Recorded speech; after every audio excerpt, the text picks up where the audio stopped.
नमस्कार, आर्या न्यूज देख रहे हैं आप। मैं हूं आपके साथ विपुल पांडे। असम में विधानसभा चुनाव के लिए तीसरे चरण की वोटिंग चल रही है। तीसरे चरण में 40 सीटों पर मतदान हो रहा है। बीजेपी के कई वरिष्ठ मंत्रियों का भाग्य दांव पर लगा है। इन 40 सीटों में से 20 सीटों पर बीजेपी और कांग्रेस की सीधी लड़ाई है। असम में विधानसभा चुनाव के अंतिम चरण में 40 सीटों के लिए मंगलवार सुबह 7 बजे मतदान शुरू हो गया। इस चुनाव में बीजेपी के वरिष्ठ मंत्री हेमंत बिस्वा शर्मा और उनके 5 कैबिनेट सहयोगियों और राज्य भाजपा अध्यक्ष रंजीत कुमार दास समेत 337 उम्मीदवार अपना भाग्य आजमा रहे हैं। आपको बता दें कि 12 जिलों में आप 40 निर्वाचन क्षेत्रों में मतदान शुरू होने से पहले ही मतदान केंद्रों के बाहर कतारों में खड़े देखा गया। लोग मास्क पहनकर और सामाजिक दूरी का भी पालन करते हुए मतदान कर रहे हैं। वहीं कई मतदान केंद्रों पर सबसे पहले मतदान करने वाले बुजुर्ग नागरिकों को सफेद और लाल रंग का गमछा जैसा पारंपरिक कपड़ा दिया गया। साथ ही कई जगहों पर पौधे दिए गए। कड़ी सुरक्षा के बीच तीसरे चरण के तहत मतदान हो रहा है और सुरक्षा बलों की 320 कंपनियों को वहां पर तैनात किया गया है। जिस तरीके से आपको बता दें कि 40 सीटों के बीजेपी के जिस तरीके से बता दें कि कई वरिष्ठ जो मंत्री हैं उनका भाग्य दांव पर लगा हुआ है और 20 सीटों पर बीजेपी और कांग्रेस की सीधी टक्कर है। इस तरीके से हम आपको बता दें कि सुबह से ही मतदान जारी है। लोग कोरोना प्रोटोकॉल के साथ मतदान कर रहे हैं और जिस तरीके से बताते चले कि जो सबसे पहले मतदाता पहुंचे थे मतदान करने के लिए, जो बुजुर्ग नागरिक थे, वहां पे आपको बता दें कि सफेद और लाल रंग का जो पारंपरिक गमछा है वहां का, उन्हें गमछा भेंट किया गया। और कई मतदान केंद्रों पर जो बुजुर्ग पहुंचे थे मतदान करने, उन्हें पौधे भी देकर सम्मानित किया गया। दरअसल बताते चले कि असम में विधानसभा चुनाव के ये तीसरे चरण की वोटिंग हो रही है और इस वोटिंग में भारी संख्या में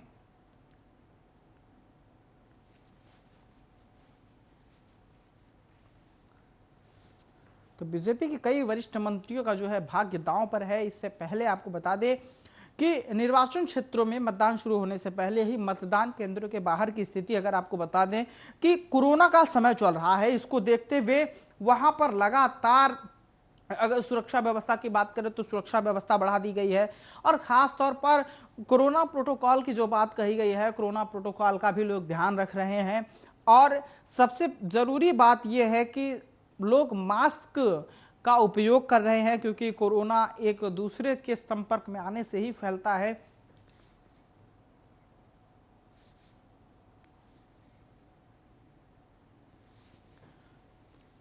तो इसी बीच हम आपको अब बताते चले कि जिस तरीके से ये पूरा विधानसभा चुनाव का वोटिंग चल रहा है, हमारे साथ ज़्यादा इस पर बातचीत करने के लिए जिस तरीके से आपको बता दें कि हमारे 2 वरिष्ठ बीजेपी से और कांग्रेस से नेता जुड़ चुके हैं। आपको बताते चले कि संजीत कुमार जी हैं और डॉक्टर ब्रिजेश नंदन जी। बहुत बहुत स्वागत है आपका आर्या न्यूज पे। नमस्कार, धन्यवाद विपुल जी। जिस तरीके से आज 20 सीटों पर बीजेपी और कांग्रेस की सीधी लड़ाई है, तो इस पे सबसे पहले मैं डॉक्टर ब्रिजेश नंदन जी आपके पास आना चाहूंगा। क्या इसमें बीच की जो लड़ाई है इसको किस नजरिए से देखा जाए? देखिए, असम में जो चुनाव है, लोकतंत्र का उत्सव आज मनाया जा रहा है जी। और इसमें बीजेपी को तो कोई दो राय नहीं है, कोई डाउट नहीं है जीत में। बीजेपी तो जीतेगी ही, लेकिन समस्या ये है कि जो 20 सीटों पे जो सीधी टक्कर कांग्रेस से है, तो कांग्रेस की जमानत ना जब्त हो जाए। संभावना यहां तक है कि कांग्रेस के जो कैंडिडेट खड़े हुए हैं उनकी जमानत जब्त होंगी सारी की सारी सीटों पर जी। ऐसी उम्मीद लगाई जा रही है क्योंकि वोटर सुबह से ही वहां लाइन में लग चुका है कि उसका वोट पड़ जाए, इसलिए वो समय से पहले लाइन में लग गया है। और हमारे चुनाव आयोग ने कितना अच्छी व्यवस्था की हुई है कि जो वोटर पहले लगे हुए हैं उन्हें अंगवस्त्रम दिया जा रहा है, अंगोछा दिया जा रहा है, गमछा जिसे कहते हैं, पौधे दिए जा रहे हैं उपहार स्वरूप। तो ये लोकतंत्र का उत्सव है और जो बड़ी धूमधाम से असम में मनाया जा रहा है आज। जी, दोबारा आपके पास लौटेंगे। हमारे साथ कांग्रेस के नेता भी जुड़े हुए हैं, संजीत कुमार। संजीत कुमार जी, आपके पास आना चाहेंगे। जिस तरीके से आप 20 सीटों पर काफी टक्कर माना जा रहा है, बीजेपी के और कांग्रेस के जो टक्कर हैं ये हो रहे हैं, कहीं ना कहीं जो बीते दिनों में कई सीए एनआरसी जैसे मुद्दे आए हैं, तो क्या इससे लगता है कि बीजेपी को नुकसान होगा? देखिए, सबसे पहली बात कि भारतीय जनता पार्टी, मैं ये कहना चाहता हूं कि जो असम है, असम के लोग मूलतः अपनी संस्कृति, अपनी भाषा और अपनी पोशाक से बहुत प्यार करते हैं और बहुत ज्यादा सेंसिटिव है इस मामले में। मैं आपसे ये कहना चाहता हूं कि जहां कहीं भी बीजेपी और कांग्रेस का आमने सामने का टक्कर रहा है, कांग्रेस ने वहां बाजी मारी है। उदाहरण के लिए मैं मध्य प्रदेश बता सकता हूं, राजस्थान बता सकता हूं और छत्तीसगढ़ बता सकता हूं, उदाहरण के लिए। तो निश्चित रूप से कांग्रेस पार्टी वर्तमान चुनाव में असम के लोगों का प्यार कांग्रेस पार्टी को मिलेगा और कांग्रेस पार्टी वहां मेजोरिटी के साथ सरकार बनाने जा रही है। जी, संजीत कुमार जी आपके पास दोबारा आएंगे। डॉक्टर ब्रिजेश नंदन जी, जिस तरीके से ये चुनाव है, कांटे की टक्कर है और कहीं ना कहीं इससे पहले, चुनाव से पहले जिस तरीके से सीए एनआरसी का मुद्दा उठा था तो काफी लोगों ने विरोध किया था, तो क्या इस विरोध से कुछ दिक्कतें सामने आएंगी? देखिए, भाजपा को तो कोई परेशानी नहीं होगी जी, क्योंकि भाजपा देश हित से कोई समझौता नहीं कर सकती। हमारे माननीय मोदी जी ने आज फिर कहा है कि भाजपा राष्ट्र हित से कोई समझौता नहीं करेगी, चाहे कुछ भी हो जाए, सत्ता रहे या सत्ता जाए, लेकिन राष्ट्र हित सर्वोपरि है, सबसे ऊपर है राष्ट्र हित। कांग्रेस की तरह नहीं है कि राष्ट्र हित है ही नहीं है। बटला एनकाउंटर होता है तो एक मंत्री जी सलमान खुर्शीद जी कहते हैं कि मैडम आंसू रो रही थी, आंसू निकल आए थे मैडम के झूठे एनकाउंटर पे, और वही एनकाउंटर के साक्ष्य कोर्ट में प्रस्तुत किए गए तो उसे सजा मिली, सजाए मौत मिली है उसे। ममता बनर्जी कह रही थी कि अगर ये सच निकल आई एनकाउंटर तो मैं राजनीति से इस्तीफा दे दूंगी। आज वो चुनाव लड़ रही है कुर्सी पर बैठ के। तो भाजपा को कोई ऐतराज नहीं है, ना कोई शक शुबा है जीत में। उसकी जीत तो निश्चित है, क्योंकि भाजपा का एक ही एजेंडा है, विकास का। और एनआरसी तो लागू होगी, चाहे वो बंगाल हो या असम हो।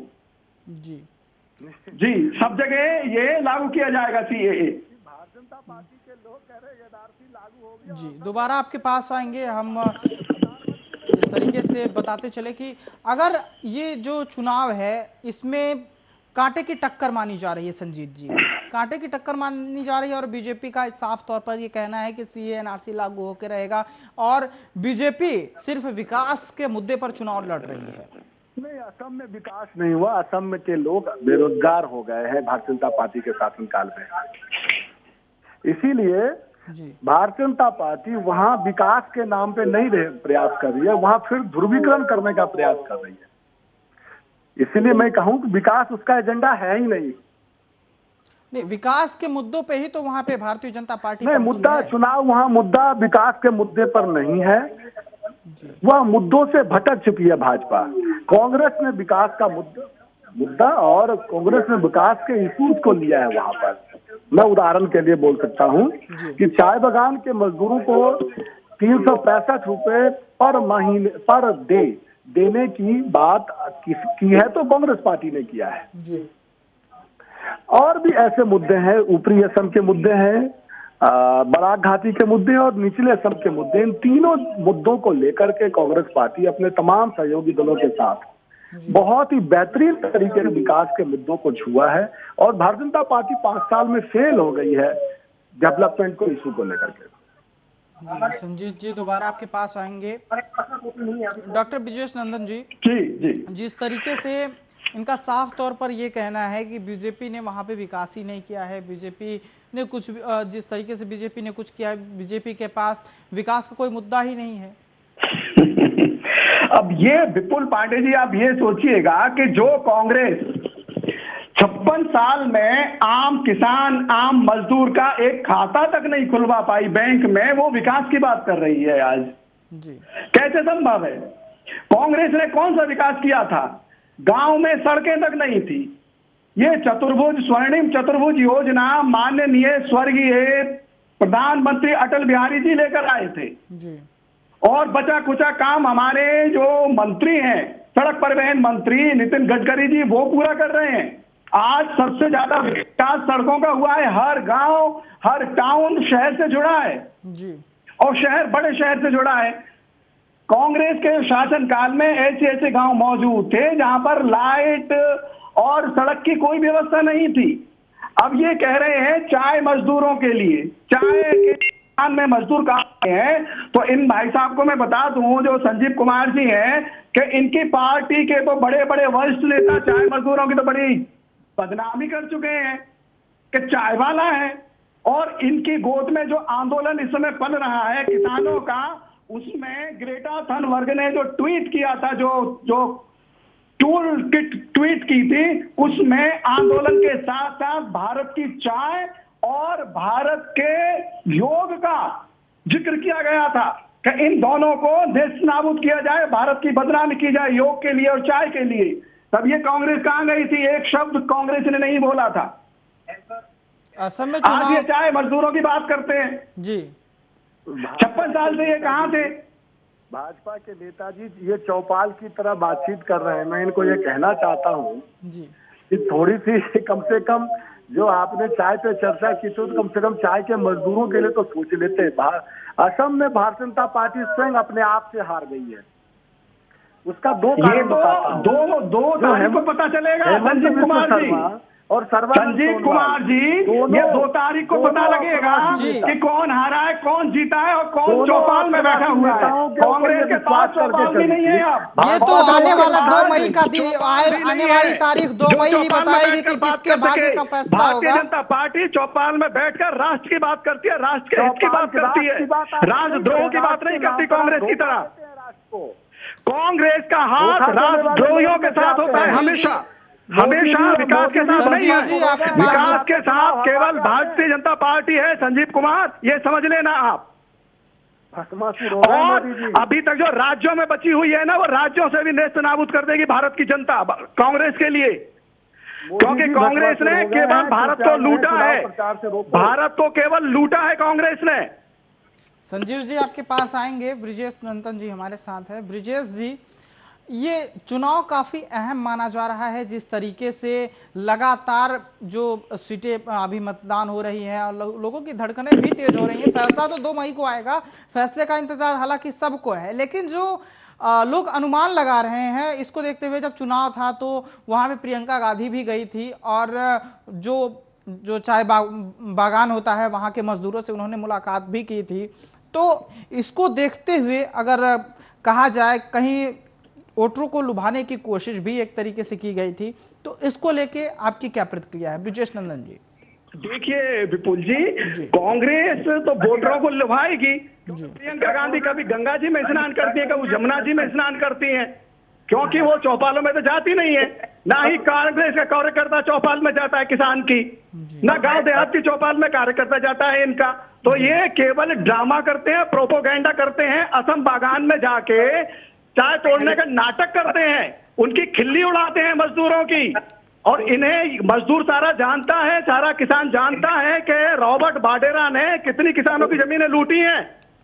कांग्रेस एक प्राइवेट लिमिटेड कंपनी बन गई है, देश को लूट के खाने वाली, जिसकी दाल अब भारत की जनता नहीं गलने देगी किसी भी राज्य में। हर जगह से इन्हें अपना बोरिया बिस्तरा समेटना होगा। जी, अगर भाजपा के नेताओं को कहेंगे आप बोलने के लिए तो उनके पास 50 लाइन है, उसके बाद कुछ है नहीं। डॉक्टर ब्रिजेश नंदन जी आपके पास दोबारा आएंगे। हमारे साथ जिस तरीके से जुड़े हुए हैं संजीव जी, इस पे आपकी प्रतिक्रिया चाहेंगे। संजीव जी। जी जी जी मैं जी प्रश्न करेंगे एक बार दोबारा। शायद किसी खाने की वजह से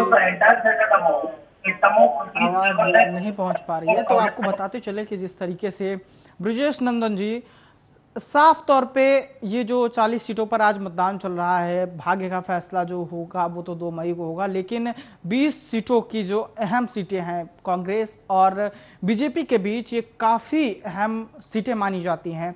और काफी अहम टक्कर है, इसको किस नजरिए से आप देखेंगे? ये जो 20 सीटों की जो टक्कर है ना, तो ये एनसीपी के जो पार्टनर है, कांग्रेस की जो पार्टनर है एनसीपी महाराष्ट्र में, उनके जो चीफ हैं, प्रमुख हैं शरद पवार जी, उन्होंने तो ये स्टेटमेंट पहले ही दे दिया शुरू में कि आसाम तो भाजपा लेके जाएगी, ये हमें पूरी उम्मीद है जी। तो इसमें अब कोई दो राय नहीं बचती है कि जो असम है वो भारतीय जनता पार्टी की वहां पर कमल खिलेगा। चलिए, आप दोनों मेहमानों का बहुत बहुत शुक्रिया, आपने अपना कीमती वक्त दिया। आपको बताते चले कि असम में अभी भी मतदान हो रहे हैं। जिस तरीके से जो लगातार जानकारी सामने आ रही है, भारी संख्या में जो मतदाता हैं वो उत्साह के साथ वहां पहुंच रहे हैं और मतदान कर रहे हैं। इस वक्त की खबरों में फिलहाल इतना ही। देश दुनिया की तमाम खबरों के लिए देखते रहिए आर्या न्यूज।